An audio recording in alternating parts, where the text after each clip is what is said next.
Good morning बच्चों। आज के इस वीडियो में गॉस लॉ का एक और एप्लीकेशन जानेंगे और गॉस लॉ के आधार पर एक चार्ज वायर जो कि यूनिफॉर्मली चार्ज होगा, इनफाइनाइट स्ट्रेट वायर होगा, उसके लिए इलेक्ट्रिक फील्ड फाइंड करेंगे। तो सबसे पहले क्या करते हैं, एक स्ट्रेट वायर बना लेते हैं। तो मान लीजिए ये एक वायर है, सिलिंड्रिकल शेप का है, इसलिए इस तरह से बना देंगे। मान लीजिए यूनिफॉर्मली चार्ज, ये पॉजिटिवली चार्ज है और चूंकि इनफाइनाइट है तो डैश डैश करके आगे तक भी इसको दिखा देते हैं। इस तरह से आगे हो गया। इलेक्ट्रिक फील्ड निकालने के लिए किसी पॉइंट पर क्या करेंगे, एक सिलिंड्रिकल गॉसियन सरफेस लेंगे। सिलिंड्रिकल गॉसियन सरफेस, ये हो गया सिलिंड्रिकल गॉसियन सरफेस, जिसका लेंथ मान लेते हैं L है और रेडियस R मान लेते हैं। ये रेडियस मान लीजिए कहीं से, यहाँ से भी R मान सकते हैं, ये R हो गया। मान लीजिए यही चार्ज वायर से ये डिस्टेंस मान लेते हैं R है और यहीं पर मान लीजिए P पॉइंट पर हम लोग को इलेक्ट्रिक फील्ड फाइंड करना है। इस P पॉइंट पर तो सबसे पहले क्या करेंगे, एक छोटा सा एरिया काट लेंगे यहाँ से, इस तरह से एरिया काट लेंगे। पूरा इसका एरिया अगर लीजिएगा, सिलिंड्रिकल शेप है ये गॉसियन सरफेस, तो कर्व सरफेस एरिया हो जाता है 2 पाई आर एल। यहाँ पर हाइट यानी लेंथ हो गया L। ये सिलिंड्रिकल गॉसियन सरफेस हो गया, cylindrical Gaussian surface, cylindrical shape का है। इलेक्ट्रिक फील्ड पॉजिटिव चार्ज है, रेडियली आउटवर्ड हो जाएगा, इस डायरेक्शन में हो जाएगा electric field E vector. Area मान लीजिए इसको A मान लेते हैं, तो ये हो जाएगा डेल्टा A और एरिया वेक्टर भी इसी डायरेक्शन में हो जाएगा। अगर बाकी और दो सरफेस है, चूँकि सिलिंड्रिकल सरफेस है, तो एक कर्व हो गया, बाकी दो सर्कुलर होता है। दोनों सर्कुलर से अगर ध्यान से देखिए तो इलेक्ट्रिक फील्ड का डायरेक्शन तो यही रह जाएगा, ये E वेक्टर। और अगर एरिया इसका मान लेते हैं A1, तो एरिया वेक्टर हो जाएगा A1 वेक्टर, यानी परपेंडिकुलर हो गया। 90 डिग्री का एंगल यहाँ पर बना रहा है, ये 90 डिग्री, तो cos 90 होता है 0, तो इलेक्ट्रिक फ्लक्स हो जाएगा 0। तो इस सर्कुलर एरिया और इस सर्कुलर एरिया दोनों से इलेक्ट्रिक फ्लक्स 0 हो जाएगा। बच जाएगा ये कर्व सरफेस, यानी सिलेंडर का जो 3 सरफेस होता है, ये भी मान ले सिलेंडर है, तो ये हो गया सर्कुलर और ये सर्कुलर, इन दोनों से इलेक्ट्रिक फ्लक्स 0 हो गया। बच गया ये वाला कर्व, इसको कहते हैं वक्र पृष्ठ। वक्र पृष्ठ, तो इसका क्षेत्रफल होता है, एरिया होता है 2 पाई आर एल। इसी से निकलेगा नेट इलेक्ट्रिक फ्लक्स। तो सबसे पहले यहाँ पर लिखेंगे net electric flux through whole Gaussian surface. Net electric flux जो होगा सिर्फ इस कर्व सरफेस एरिया के द्वारा होगा। तो यहाँ से नेट इलेक्ट्रिक फ्लक्स लिखेंगे phi E summation all delta A E delta A cos 0 degree. 0 क्यों? क्योंकि यहाँ पर थीटा हम लोग लिए हैं 0। क्यों लिए 0? क्योंकि सिंस E वेक्टर और एरिया वेक्टर दोनों सेम डायरेक्शन यानी पैरेलल है, इसीलिए दोनों के बीच का एंगल हो गया 0 डिग्री। बाकी इन दोनों सरफेस से फ्लक्स है 0, तो पूरे सरफेस से, गॉसियन सरफेस से नेट इलेक्ट्रिक फ्लक्स इतना ही हो जाएगा। E छोटा छोटा सब एरिया जोड़िएगा तो पूरा कर्व सरफेस एरिया हो जाएगा A। cos 0 का वैल्यू 1 होता है। नेट इलेक्ट्रिक फ्लक्स ये हो जाएगा E इंटू 2 पाई आर एल, इसको इक्वेशन 1 मान लेते हैं। एरिया का वैल्यू पुट कर दिए। अब मान लीजिए ये जो चार्ज वायर लिए हैं ना, इस पर लीनियर चार्ज डेंसिटी है lambda, linear charge density lambda. अब गॉस लॉ का उपयोग करेंगे, तो लिखेंगे फ्रॉम गॉस गॉस लॉ से नेट इलेक्ट्रिक फ्लक्स होता है Q बाई एप्सिलॉन नॉट। यहाँ पर अगर लीनियर चार्ज डेंसिटी को डिफाइन करेंगे तो लैम्डा हो जाता है चार्ज बाई लेंथ, और यहाँ से अगर लिखिएगा चार्ज तो हो जाएगा लैम्डा इंटू लेंथ हो जाएगा, तो ये हो जाएगा lambda L divided by epsilon nought. Equation 1 से नेट इलेक्ट्रिक फ्लक्स का वैल्यू पुट कर देंगे तो ये हो जाएगा E into 2 pi RL equal to lambda L by epsilon nought. L cancel हो जाएगा तो E का वैल्यू हो जाएगा lambda divided by 2 pi epsilon nought R। ये उधर जाकर डिवाइड हो गया, तो ये हो गया electric field due to uniformly charge infinite bar. अगर इनफाइनाइट की जगह फाइनाइट होगा तब क्या होगा, तो फिर देखते हैं उसके बारे में भी। नेक्स्ट देखिए, electric field due to uniformly charge finite straight bar, मतलब इस बार वायर का लेंथ फिक्स है, उस बार इनफाइनाइट था। तो यहाँ से देखिए एक फिगर बनाते हैं, एक सिंपल सा फिगर। ये मान लीजिए स्ट्रेट वायर है, ठीक है। यहाँ से मान लीजिए P पॉइंट पर जो है हम लोग को इलेक्ट्रिक फील्ड निकालना है, ये डिस्टेंस R मान लेते हैं। इस पर लीनियर चार्ज डेंसिटी लैम्डा मान लेते हैं। ये मान लीजिए पॉइंट O है, ये परपेंडिकुलर यहाँ खींच देते हैं, ठीक इसके परपेंडिकुलर ये है, यहाँ से ले रहे हैं तो ये जो है ठीक इसके परपेंडिकुलर है। R डिस्टेंस पर एक पॉइंट ले लेंगे P, यहीं पर हम लोग निकालेंगे इलेक्ट्रिक फील्ड। यहाँ से क्या करते हैं कि इस दोनों छोर को मिला देते हैं, तो ये डैश डैश करके मिला देते हैं।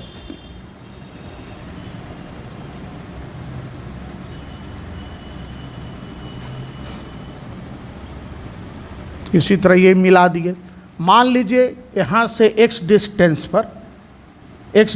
पर एक एलिमेंट ले लेते हैं जिसका लेंथ मान लेते हैं dx, और यहाँ से ये मिला दीजिए, ये मान लीजिए ये हो गया एंगल थीटा, और यहाँ से ये थोड़ा बढ़ाए हैं तो इसको d थीटा मान लेते हैं।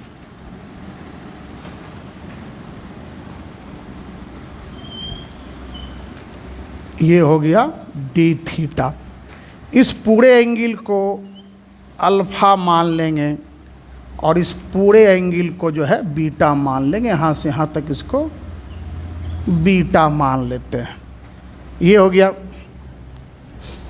अब यहाँ से देखिए ये जो है सीधा इसको ले लेते हैं, ये मान लीजिए वाई एक्सिस है, ये मान लीजिए एक्स एक्सिस है।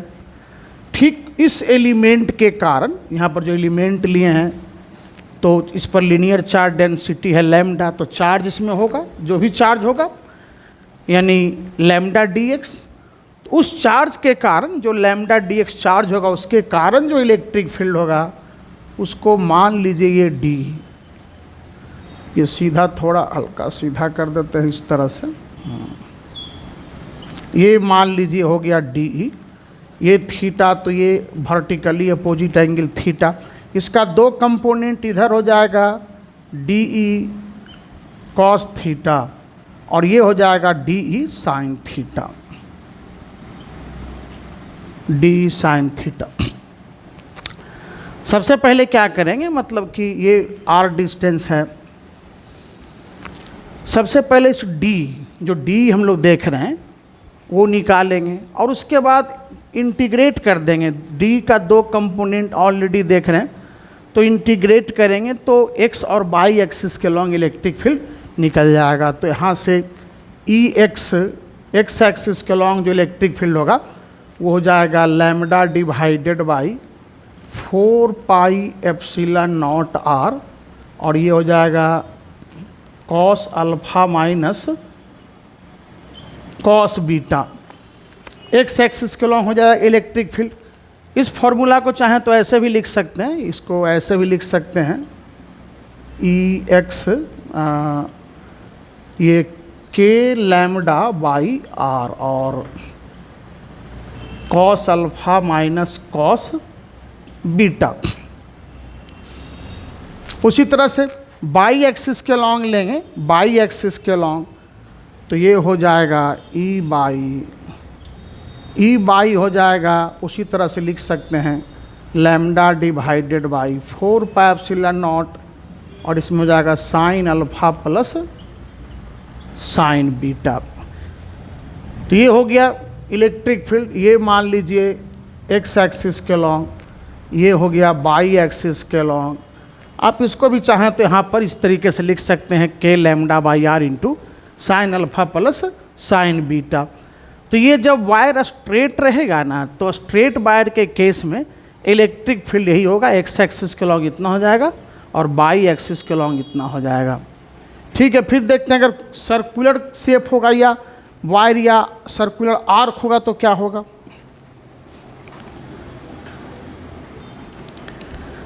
नेक्स्ट देखेंगे electric field due to uniformly charged circular arc. और यहाँ पर हम जो इलेक्ट्रिक फील्ड निकालेंगे ठीक सर्कुलर आर्क के सेंटर पर निकालेंगे। तो एक फिगर बना लेते हैं। सबसे पहले ये मान लीजिए एक सर्कुलर आर्क है, ठीक है, यहाँ से एक मान लीजिए ये रेडियस इसका हो जाएगा, ये आर मान लेंगे, और ये मान लीजिए यहाँ पर ये ठीक परपेंडिकुलर है, इसके भी दोनों छोर को मिला देते हैं इस तरह से, ये हो गया ये रेडियस आर, कहीं से भी लिख देते हैं, चलिए यहाँ पर ही रेडियस आर लिख देते हैं। ये पॉइंट मान लेते हैं कि ओ है, ये मान लीजिए एक्स एक्सिस हो गया, और ये मान लेते हैं बाई एक्सिस। यहाँ पर भी एक एलिमेंट काट लेंगे इस आर्क का। तो पहले क्या करते हैं, एलिमेंट काट लेते हैं। ये मान लीजिए एलिमेंट हो गया जिसका लेंथ हो गया dl, ये एंगल मान लीजिए d थीटा, ये एंगल मान लेते हैं थीटा, और पूरा एंगल को अल्फ़ा मान लेते हैं, तो इसको अल्फ़ा बाई टू मान लेते हैं। इधर मान लेते हैं अल्फ़ा बाई 2, और इस पूरे को भी मान लेते हैं अल्फ़ा बाई 2 मान लेते हैं। इस पूरे एंगल को भी अल्फ़ा बाई 2 मान लेते हैं। ये हो गया। अब देखिए एलिमेंट यहाँ से लेंगे तो इसके कारण जो इलेक्ट्रिक फील्ड होगा वो सबसे पहले यहाँ से एक लाइन खींचते हैं ऐसे, ये हो जाएगा डी हो जाएगा, ये थीटा तो ये भी थीटा, तो ये हो जाएगा D cos theta. Linear charge density इस वायर पर मान लेते हैं वो क्या है, लैम्डा। लीनियर चार्ज डेंसिटी हो गया लैम्डा। तो यहाँ पर भी वही करेंगे। सबसे पहले ये जो लेंथ लिया ना, एलिमेंट लिए छोटा सा एलिमेंट ही हो गया, एलिमेंट का लेंथ हो गया dl, और लीनियर चार्ज डेंसिटी है लैम्डा। तो इस एलिमेंट का चार्ज कितना हो जाएगा, लैम्डा dl। तो सबसे पहले क्या करेंगे कि इसके द्वारा निकालेंगे इलेक्ट्रिक फील्ड d। सबसे पहले वही काम करेंगे, इलेक्ट्रिक फील्ड निकाल लेंगे, और उसके बाद फिर उसी तरह से इंटीग्रेट करेंगे, और ये हम लोग का निकल जाएगा d, यानी कि पूरे आर्क के द्वारा जो है, सर्कुलर आर्क के द्वारा इलेक्ट्रिक फील्ड निकल जाएगा। तो d लेंगे। अब देखिए d का 2 कंपोनेंट होगा, एक होगा d कॉस थीटा, दूसरा होगा d साइन थीटा। ये एलिमेंट लिए, ठीक उसी तरह से यहाँ पर अगर एलिमेंट लेंगे तो उसका भी जो 2 कंपोनेंट होगा, 2 कंपोनेंट, एक बाई एक्सिस के लॉन्ग d कॉस थीटा और एक्स एक्सिस के लॉन्ग हो जाएगा d साइन थीटा, लेकिन उसका डायरेक्शन इधर हो जाएगा, यानी अपोजिट डायरेक्शन में। तो x वाला जो भी कंपोनेंट होगा ना वो सब कैंसिल हो जाएगा। यहाँ पर x एक्सिस के लॉन्ग जो इलेक्ट्रिक फील्ड होगा वो 0 हो जाएगा। बच जाएगा बाई कंपोनेंट, बाई जितना भी एलिमेंट लेंगे, इधर उधर जो भी लेंगे बराबर बराबर एलिमेंट, तो सबका जो बाई कंपोनेंट होगा सेम डायरेक्शन में ऐड होते जाएगा, और इसी से मिलेगा नेट इलेक्ट्रिक फील्ड। तो नेट इलेक्ट्रिक फील्ड जो होगा ना, ई बराबर वही होगा जो बाई एक्सिस के लॉन्ग हो जाएगा, और पहले एलिमेंट के द्वारा निकालेंगे और उसी को इंटीग्रेट करके लिखेंगे। तो जो वैल्यू आएगा वो हो जाएगा lambda divided by 2 pi epsilon nought R sine alpha by 2 हो जाएगा। यहाँ से अगर 2 से ऊपर नीचे मल्टीप्लाई कर दें तो हो जाएगा 2 लैम्डा, और ये 4 हो जाएगा, और 1/4 पाई एप्सिलॉन नॉट को के भी लिखते हैं। तो इस फॉर्मूला को ऐसे भी लिख सकते हैं, is equal to 2 lambda divided by 2 lambda के डिवाइडेड बाई आर हो जाएगा, 2 लैम्डा के डिवाइडेड बाई आर, और वो रह जाएगा साइन अल्फा बाई 2 हो जाएगा। तो ये हो गया फॉर्मूला, दोनों सेम ही है, ये हो गया। तो ये अगर चार्ज सर्कुलर आर्क है तो उसके लिए हो जाएगा, अगर पूरा सर्कुलर वायर है तो क्या होगा, तो चलिए फिर उसको भी देखते हैं।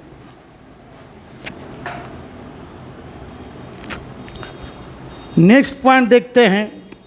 Next point, electric field on the axis of uniformly charged circular wire. इस बार सर्कुलर वायर है जो कि यूनिफॉर्मली चार्ज है, उसी के द्वारा जो इलेक्ट्रिक फील्ड होगा उसके एक्सिस पर वो हम लोग फाइंड करेंगे। तो सबसे पहले क्या करते हैं, एक फिगर बना लेते हैं।